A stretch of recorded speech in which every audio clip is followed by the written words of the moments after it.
¿Qué tal? Bienvenidos. Comentario de algunos textos de Epicuro. Voy a realizar unas consideraciones sobre algunas frases o máximas capitales de Epicuro. En primer lugar, decir que Epicuro fue un gran filósofo de la escuela helenística denominada epicureísmo, en honor a su nombre. Nació Epicuro aproximadamente sobre el año 342 a.C. y murió en el 270 antes de nuestra era, aproximadamente. Fue un filósofo que en muchos aspectos fue continuador de los pensadores presocráticos, especialmente, sobre todo, de Demócrito, porque afirmaba también el atomismo democriteo, y su doctrina materialista, utilitaria y hedonista se acompaña de una práctica también ascética, porque su hedonismo no es un desarrollo del placer al máximo, en el sentido de placeres desenfrenados, etc. Fue un maestro venerado y Epicuro fundó una escuela, el Jardín, en las afueras de Atenas, que tenía una regla de vida para unos pocos discípulos elegidos, selectos, que se mantuvo abierta hasta el siglo III después de Cristo. Realmente podemos decir que Epicuro admitía incluso a mujeres, a esclavos, a todo tipo de personas en su escuela filosófica. Y hay una frase de Epicuro muy adecuada para comentar, que dice: que nadie, mientras sea joven, se muestre remiso en filosofar, ni al llegar a viejo de filosofar se canse, porque para alcanzar la salud del alma nunca se es ni demasiado viejo ni demasiado joven. En efecto, porque siempre estamos filosofando, cuando pensamos, cuando sentimos, cuando hablamos, cuando reflexionamos, etcétera. Todas las actividades que hacemos en la vida tenemos que decidirlas, ejercerlas, pensarlas, repensarlas, considerarlas, valorarlas, enjuiciarlas, etc. Por lo tanto, siempre estamos filosofando, se podría decir, sin ninguna duda. En cuanto, por ejemplo, a su famoso remedio, el que aplicó Epicuro a los males del mundo y de la realidad, el tetrafármacon, lo que realmente propone este gran filósofo es un remedio para contrarrestar las cuatro causas que, según él, encadenan el hombre al sufrimiento. Serían, por una parte, el temor de los dioses, el temor por la muerte, el miedo al dolor y las ideas falsas sobre lo que en realidad constituye el bien. En ese sentido, su remedio, su tetrafármaco, será la filosofía, que se convierte fundamentalmente en buen juicio y que se abre a todos, a los jóvenes, a los adultos, a los viejos, a hombres, mujeres y esclavos. En efecto, así es. A partir de ahora lo que haré será comentar algunas máximas que están en el libro Obras de Epicuro, de la editorial Tecnos, con un estudio preliminar y traducción y notas de Montserrat Jufresa, y voy a seleccionar, después del estudio preliminar, en las propias obras de Epicuro, de las que se conservan fragmentos, lamentablemente, porque se ha perdido gran cantidad de obras que él escribió. Pues realmente a partir de la página 67 ya están estas máximas capitales, que así se titulan, y voy a comentar algunas de ellas. Por ejemplo, la máxima número 2 dice: la muerte no tiene ninguna relación con nosotros, pues lo que se ha disuelto no tiene capacidad de sentir, y lo que es insensible no significa nada para nosotros. En efecto, porque Epicuro está convencido de que la muerte es la desagregación de los átomos, la dispersión de los átomos que componen nuestro cuerpo. Y en ese sentido no hay que tener miedo a la muerte, porque supone una absoluta insensibilidad. Después, una vez que estemos muertos, no sentiremos absolutamente nada. Por lo tanto, no sentir nada no es algo negativo, no es algo malo, no es un sufrimiento. En ese aspecto, podemos decir que aunque Epicuro admite la posibilidad de que existan los dioses, si es que existen, no se preocupan de los asuntos humanos, ni nos perjudican ni nos benefician. En relación con otra de sus máximas, por ejemplo, dice lo siguiente, Epicuro en la quinta máxima: no hay vida placentera sin que sea juiciosa, bella y justa, ni se puede vivir juiciosa, bella y justamente sin el placer. A quien le falte esto no le es posible vivir una vida placentera. Por lo tanto, Epicuro establece una relación directa, continua, entre lo bello, lo justo y lo juicioso o bueno con, diríamos, el placer. Cuando existen comportamientos buenos, virtuosos, bellos, justos, juiciosos, sentimos una cierta sensación placentera. Nos sentimos bien con nosotros mismos, con nuestra propia conciencia ética o moral. Y eso es lo que quiere decir con esta reflexión, con esta máxima, el propio Epicuro. Por lo tanto, vivir una vida placentera supone tener en cuenta el valor de la prudencia, que es una de las virtudes fundamentales de cualquier persona, o debería serlo al menos. Por tanto, pues realmente, como se observa, él pues aplica una serie de pensamientos muy coherentes a lo que es la propia existencia. De hecho, él hablaba de que hay placeres moderados y necesarios y placeres inmoderados y necesarios. Por supuesto, está de acuerdo en que hay que desarrollar, que hay que tener placeres moderados y necesarios, no lo contrario. En ese sentido, también habla de los problemas de la turbación, porque él pretendía conseguir la ataraxia o la ataraxia, la serenidad del alma, la serenidad de la mente. Y en la reflexión o máxima número 11 escribe Epicuro: si no nos turbara la aprensión frente a lo celeste ni lo referente a la muerte, no fuera que hubiera algo en ello que nos afectara, y además la ignorancia de los límites de los dolores y los deseos, no necesitaríamos de la ciencia de la naturaleza. Pero sí la necesitamos para curar los males físicos, están los médicos, los males corporales, las enfermedades, etc. Y respecto a lo divino, a lo celeste y referente a la muerte, pues no hay que tener ningún miedo, porque no es sensato tener miedo respecto a esas cuestiones, desde la perspectiva de Epicuro. Por otra parte, también hay que decir que efectivamente le da mucha importancia a la amistad, al conocimiento, etc. Y, por ejemplo, respecto al sabio, dice lo siguiente en la reflexión número 16.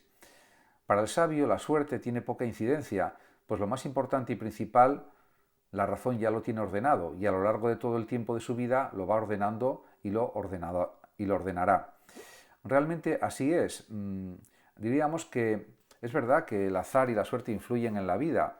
Lamentablemente, quizás sería mejor que no influyera tanto el azar en la vida, pero a través de la paciencia, del esfuerzo, de la perseverancia, de la tenacidad, se pueden conseguir muchas cosas en la vida. Y la paciencia también es una virtud fundamental en los ciudadanos, en las personas, en los sujetos. Por otra parte, también Epicuro consideraba que no convenía introducirse en el ámbito de la política, ser político, porque eso creaba muchas preocupaciones, muchas turbaciones del alma, etc. Ahí se oponía a lo que decía, por ejemplo, el estoicismo, lo que pensaban los filósofos estoicos, pero en cualquier caso, pues él lo considera de esa forma. Por otra parte, también en otra de sus reflexiones o máximas dice, en la reflexión número 23, escribe: si rechazas todas las sensaciones no tendrás nada, cuando razones para juzgarlas, ni siquiera aquellas que consideres falsas. Por lo tanto, aquí lo que quiere indicar Epicuro es que el conocimiento procede de las sensaciones, una transformación de las sensaciones que captamos a través de los sentidos, fundamentalmente la vista y el oído, también el tacto. En ese aspecto sigue los planteamientos de Demócrito y de Leucipo, los planteamientos atomistas, planteamientos por tanto materialistas. La filosofía de Epicuro es una filosofía opuesta al idealismo platónico y que está en consonancia, podríamos decir, en ciertos sentidos, con el realismo aristotélico y sobre todo con el materialismo atomista, mecanicista también. Por otra parte, también en otra de sus reflexiones dice lo siguiente, el propio Epicuro: de cuantos bienes proporciona la sabiduría para la felicidad de toda una vida, el más importante es la amistad. En efecto, porque una vida con buenas sensaciones referidas a los amigos es una vida mucho más placentera, mucho más satisfactoria, y aquí el valor de la amistad se extiende también al amor, al afecto, al cariño de unos con otros, a la hermandad, a la fraternidad, podría decirse también. Y por supuesto también otro valor muy importante para Epicuro es el conocimiento, el disfrutar de los conocimientos. Al final las conversaciones tratan sobre cuestiones que conocemos, que sabemos, etcétera, o que opinamos sobre ellas. Por lo tanto, creo que conviene insistir en ello. En otra de sus reflexiones, en la reflexión número 31, o máxima número 31, escribe también Epicuro lo siguiente: lo justo, según la naturaleza, es símbolo de lo conveniente, para no causar ni recibir mutuamente daño. Porque, en efecto, de lo que se trata desde la perspectiva epicúrea, del mismo Epicuro, es no tener dolores en la vida. Si no se tienen dolores, ya se es feliz en cierta manera, ya se disfruta una situación placentera. y en eso insiste mucho él mismo, porque lleva una vida bastante frugal, bastante ascética, con poca comida, y una vida, pues, por otra parte, alegre, satisfactoria y buena. En ese aspecto, pues él insiste mucho en esta cuestión. Por otra parte, también valora la paz, el valor de la justicia, el valor de la igualdad, el valor de la libertad. Eso también es algo muy importante para él. Respecto a la injusticia, escribe lo siguiente, Epicuro, y lo escribe en la reflexión número 34, o la máxima número 34. La injusticia no es un mal en sí misma, dice, sino que lo es por el miedo que causa la incertidumbre de si pasaremos desapercibidos a quienes están destinados a castigar los actos injustos. Muy agudo aquí se muestra el propio Epicuro. Efectivamente, a veces hay muchos males que no se combaten, que no se lucha contra ellos, responsabilidades de personas que no acaban en la justicia y que por lo tanto al final no se resarce no se compensa a las personas que han sufrido los daños por parte de otras personas, y eso también hay que valorarlo y considerarlo en lo que vale. Por lo tanto, efectivamente la justicia es un valor muy importante para Epicuro también. Por eso afirma lo siguiente. En lo general dice: la justicia es igual para todos, pues representa lo conveniente en las relaciones recíprocas. Ahora bien, en lo particular, la justicia no resulta igual para todos, depende a veces del lugar y de las distintas causas, efectivamente, de las distintas leyes que pueda haber en cada ciudad-estado, etc. En cualquier caso, o en cada país, en su caso, y todo esto lo conocía muy bien el propio Epicuro, que tenía pues una gran curiosidad por conocer costumbres, leyes de otras ciudades, de otros ambientes culturales, etc. Como se puede observar, sus planteamientos son realmente muy lógicos, muy razonables, y por supuesto tiene otros escritos también, como es por ejemplo la carta a Meneceo y otros. Me voy a referir a ellos de alguna manera, realmente voy a comentar algún fragmento de esta carta a Meneceo, a uno de sus amigos y discípulos. Por ejemplo, en el fragmento que dice: quien afirma que aún no le ha llegado la hora o que ya le pasó la edad, es como si dijera que para la felicidad no le ha llegado aún el momento, o que ya lo dejó atrás. Nunca es tarde para ser feliz. Y eso hay que recordarlo de una manera muy clara, porque siempre podemos ser felices en cualquier momento, durante toda la vida. Y eso pues hay que decirlo claramente. Sería un poco como aplicar un principio de Horacio, una máxima de Horacio, que es, diríamos, aprovechar el momento. El carpe diem famoso de Horacio, que fue posterior en varios siglos a Epicuro, vivió 300 años después aproximadamente. Por lo tanto, él insiste en la necesidad de practicar la filosofía, aunque realmente no hacemos otra cosa en la vida que practicar la filosofía, aunque no seamos conscientes de ello, no lo sepamos.